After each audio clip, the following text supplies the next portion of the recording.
2,159. I was born with a rare medical condition called glycogen storage disease type 3A. When my parents moved to where we live now, I was about 5 months old. They took me to the doctors, and the doctor noticed that I had no muscle tone. And he also noticed that I was very floppy and I had an enlarged liver. So at that age, I had a liver biopsy, and that's when they diagnosed me with glycogen storage disease type 3A. So it's estimated that 1 in 100,000 people are born with GSD. There's so many different types of GSD, however, some are more rare than others. So I've also asked on Facebook if people could share, either for themselves or their children, what type they have, where they're from, and their name. So I'm sharing that with you guys, and you can just see all the different types of people, like from babies to adults, all around the world who are dealing with GSD.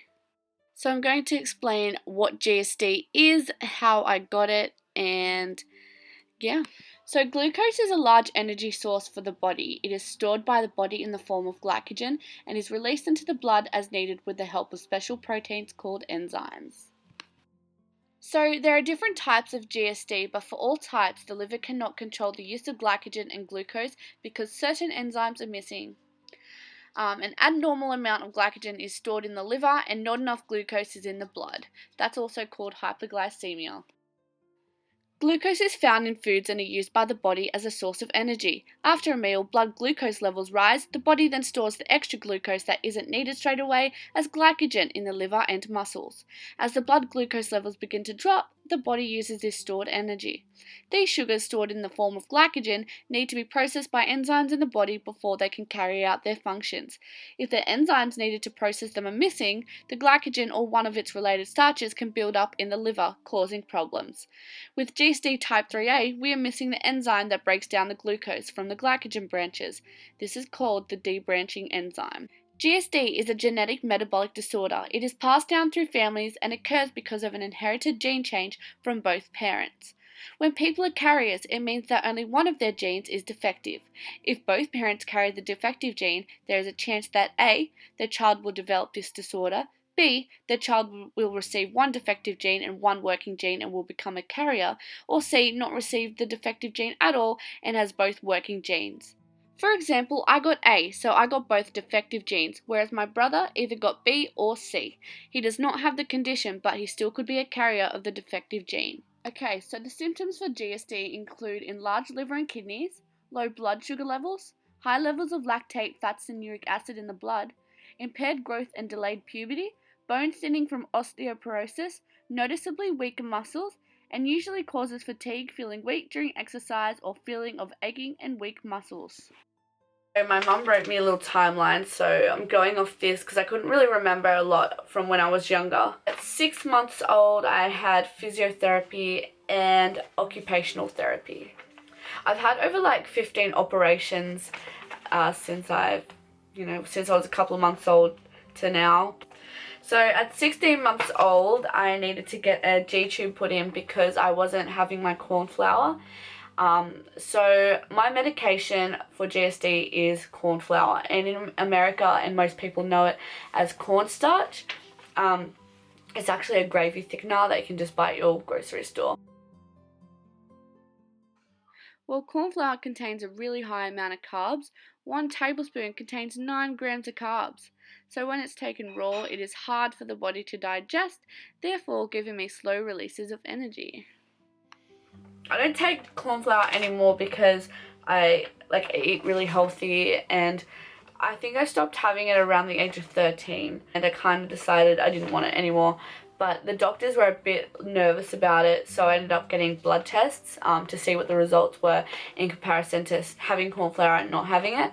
And my results without having it were actually better. So since I was 13, I've stopped having corn flour.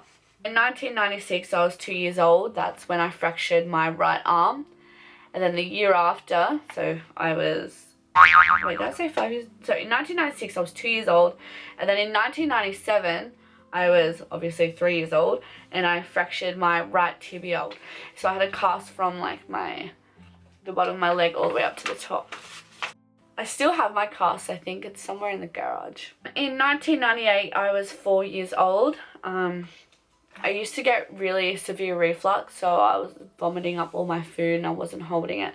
So then I ended up having to get an operation to tie, I think they tied my stomach around my esophagus, so that's called a gastric fundoplication, and still to this day I can't vomit. So I'll show you. So also that year, but I was 5 years old, so it was towards the end of the year, I ended up getting the G-tube removed, but my body had to be difficult and it wouldn't just heal by itself. I needed to get another operation to stitch that up, and then that left me with a little scar. Hold on, I'll show you that too.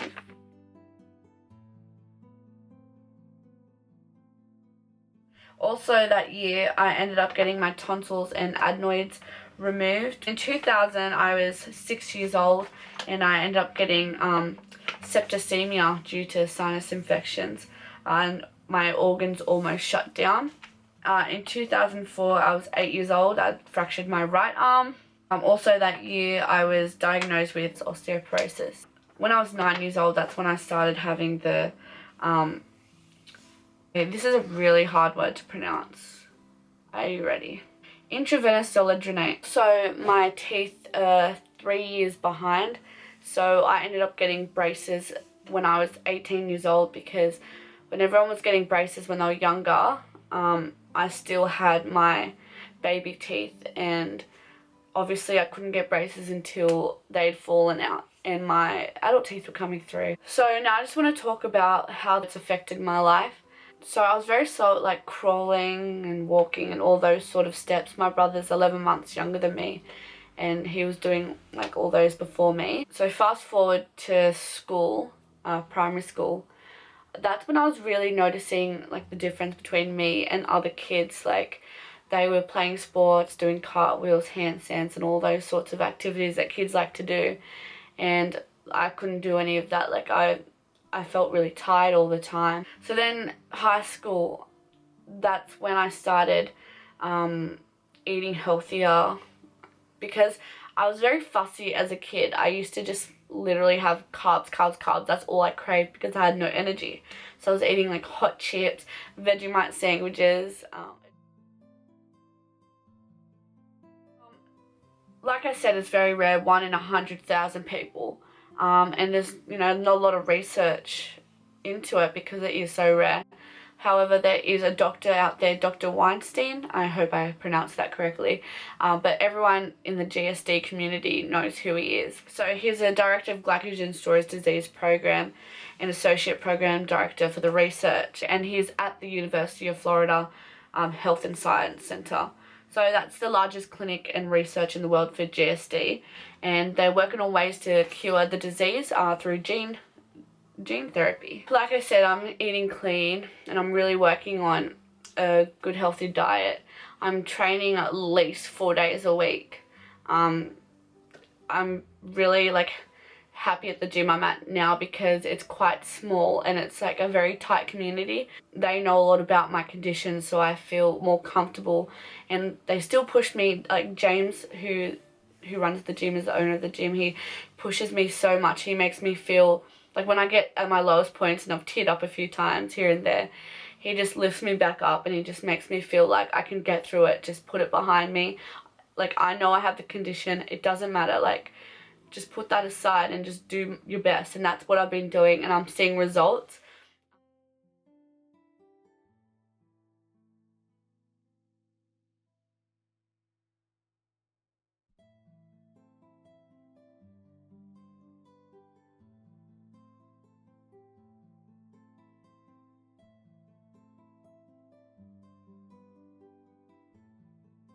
So I'm going to be like doing a video journal kind of thing. I'm going to post up videos of my progress, and if you're interested, like by all means, follow me, check it out. It might motivate a few of you. It might just be interesting to see, because I really want to push my goals. I really want to get there. Thank you so much for watching, and again, thank you so much for your support and encouragement. It's difficult, this condition, but I'm getting through it, and this video is just about gaining awareness for this condition. If you want to look further into GSD itself, there's a lot of articles online which explain it a lot clearer, I think, but this video is just more about my experience. So yeah, I hope that you found it interesting, and I hope that it's inspired some of you, and yeah, so thank you so much. Bye.